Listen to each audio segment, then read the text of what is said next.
सभी साथियों को प्यारा भरा नमस्कार।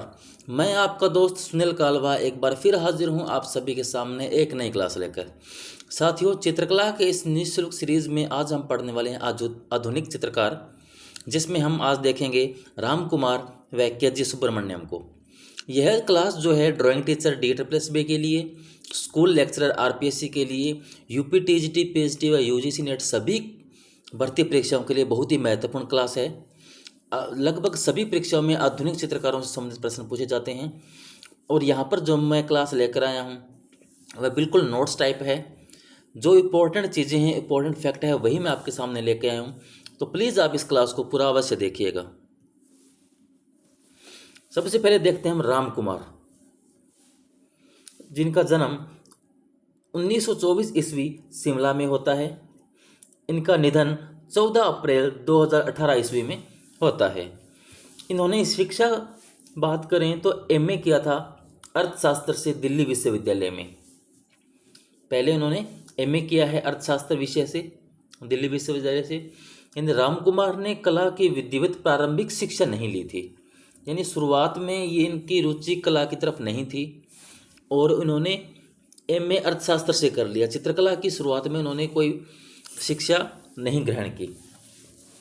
राम कुमार ने MA में अध्ययन करते हुए शिलोज मुखर्जी के निर्देशन में शारदा चरण उकील आर्ट्स नई दिल्ली में समकालीन कक्षाओं में कला अध्ययन किया। यानी जब ये MA कर रहे थे तब साथ साथ में जो कला की क्लासें चल रही थी वहाँ पर जाके इन्होंने अध्ययन किया। कला शिक्षा में जब इनकी बात आती है तो उन्होंने 1950 से 52 में आंद्रे लाहोत व फर्नांड लिंगर से पेरिस में कला अध्ययन किया था। यानी भारत में उन्होंने कला अध्ययन नहीं किया शुरुआत के अंदर। 1950-52 के अंदर जाकर आंद्रे लाहोत व फर्नांड लिंगर से पेरिस में कला अध्ययन किया। फर्नांड लिंगर जो थे वो क्यूजम या नलीवादी या अमूर्तता के उस्ताद माने जाते थे, इसीलिए अमूर्तता की शुरुआत भारत में राम कुमार ने की थी। यानी फर्नांड लिंगर से इन्होंने ये कला सीखी, अमूर्तता या नलीवादी या क्यूबिज्म आप कह लो। यह कला फर्नांड लिंगर से ये सीख के आए थे पेरिस से और भारत में इसकी शुरुआत कर दी। तो प्रश्न पूछा जाता है अमूर्तता की शुरुआत भारत में किसने की थी, तब आपका सही जवाब हो जाता है राम कुमार ने की थी। इनके चित्रों की प्रदर्शनी 1948 ईस्वी में प्रथम एकल प्रदर्शनी शिमला में की थी इन्होंने। मुंबई, दिल्ली, चेन्नई, पेरिस, प्राग, कोलंबो, पोलैंड व अमेरिका में भी इन्होंने चित्रकला की प्रदर्शनियां लगाई है।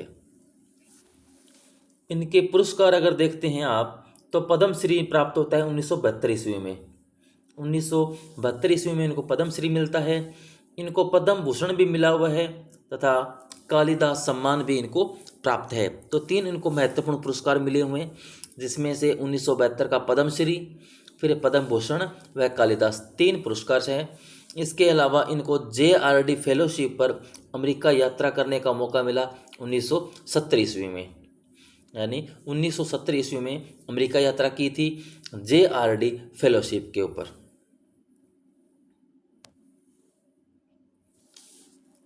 राम कुमार ने मानव संवेदना युक्त एवं त्रासदी को सामाजिक जीवन के साथ, सामाजिक परिवेश के साथ अपने चित्रों में प्रस्तुत किया।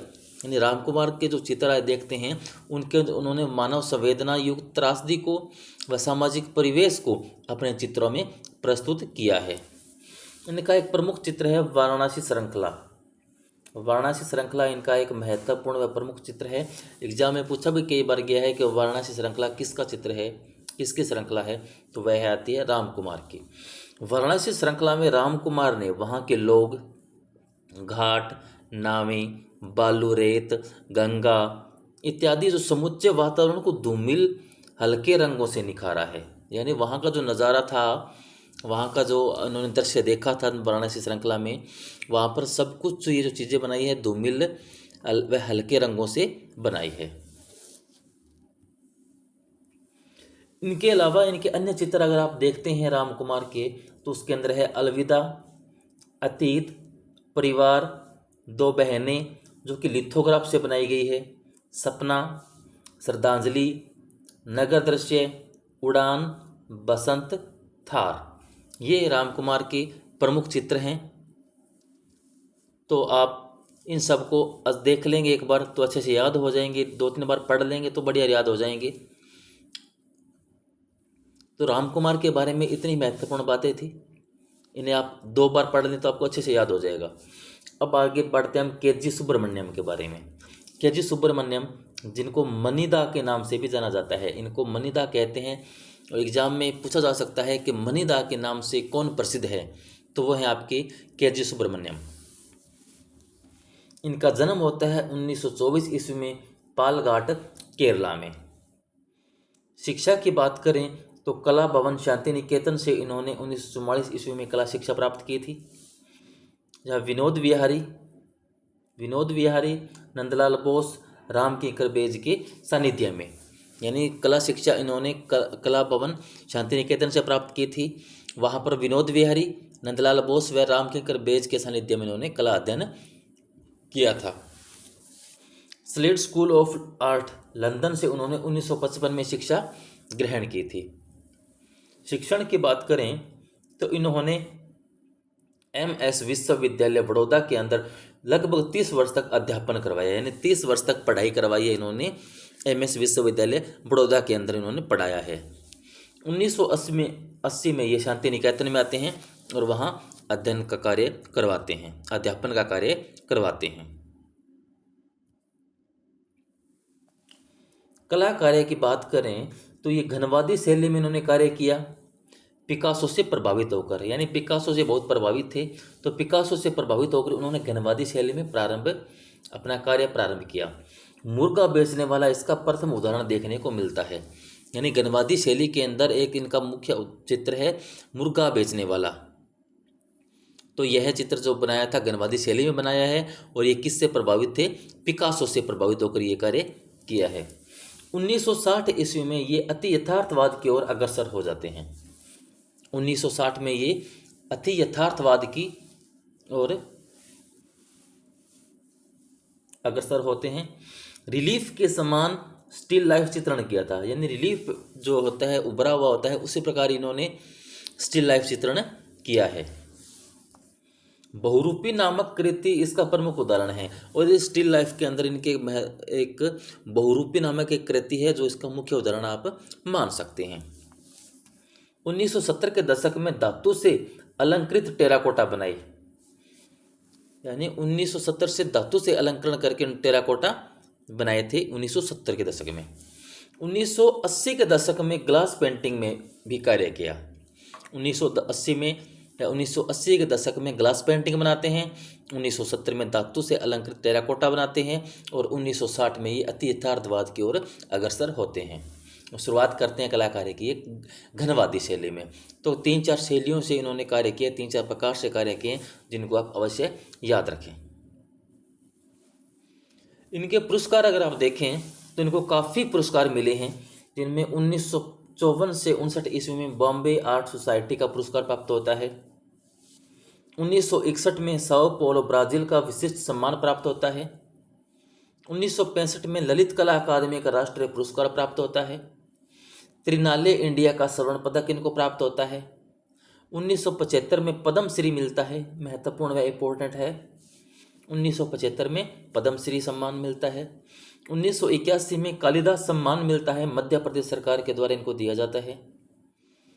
अबन गगन पुरस्कार मिलता है इनको विश्व भारती विश्वविद्यालय से, और इनको राजा रवि वर्मा पुरस्कार मिलता है जो कि केरल सरकार के द्वारा दिया जाता है। तो इनको इतने सारे पुरस्कार प्राप्त होते हैं, तो इनको याद रखें, जिसमें सबसे महत्वपूर्ण है 1975 का पद्मश्री पुरस्कार, जिसे आप जरूर याद रखें।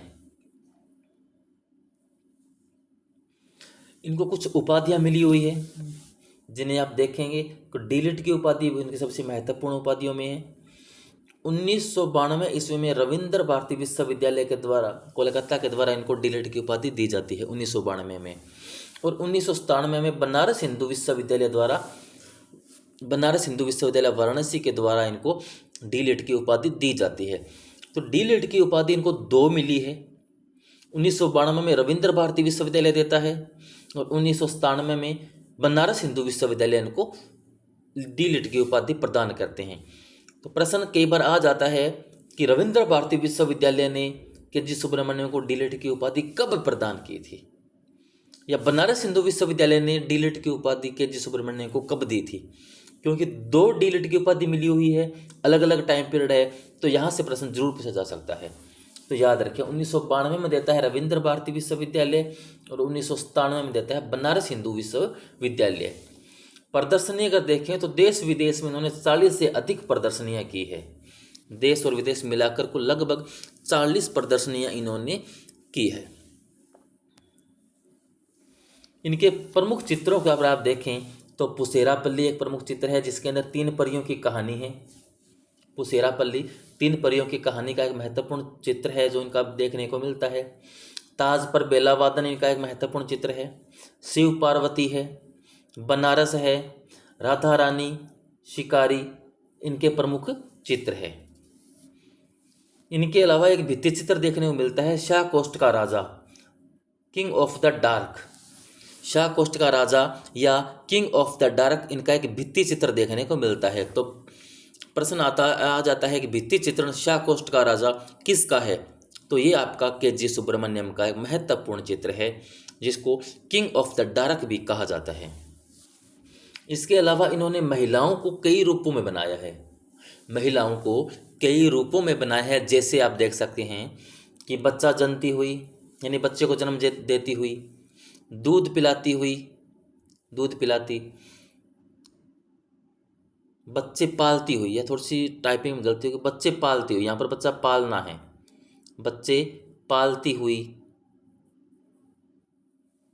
घर में खटती, बागवानी करती, नल से पानी भरती, बाजार में सौदा खरीदती, घर में बतियाती, अखबार पढ़ती, संघर्ष करती आदि नारी को कई रूपों में इन्होंने किया है। ये पिलाती नहीं, यहाँ पर पालती कर लो, बच्चे पालती हुई यानी बच्चे को पाल रहे, बच्चे को जन्म देते हैं, बच्चों को पालना है, बच्चों को दूध पिलाना है, दूध पिलाती। यानी इस प्रकार इन्होंने अलग अलग रूपों में चित्र बनाया है महिलाओं को। तो आज के लिए बस इतना ही। आज हमने पढ़े 2 प्रमुख चित्रकार रामकुमार व के.जी. सुब्रमण्यम। यह बहुत ही महत्वपूर्ण कंटेंट है। अगर आप इतना पढ़ लेते हैं तो आपके लिए इनफ है। यह सभी भर्ती परीक्षाओं के लिए उपयोगी है। तो अगर आज आपको मेरी क्लास पसंद आई हो तो प्लीज़ मेरे चैनल को सब्सक्राइब करें, अपने दोस्तों को शेयर करें। देखते रहें, मस्त रहें, पढ़ते रहें, अपनी तैयारी को निरंतर जारी रखें। धन्यवाद।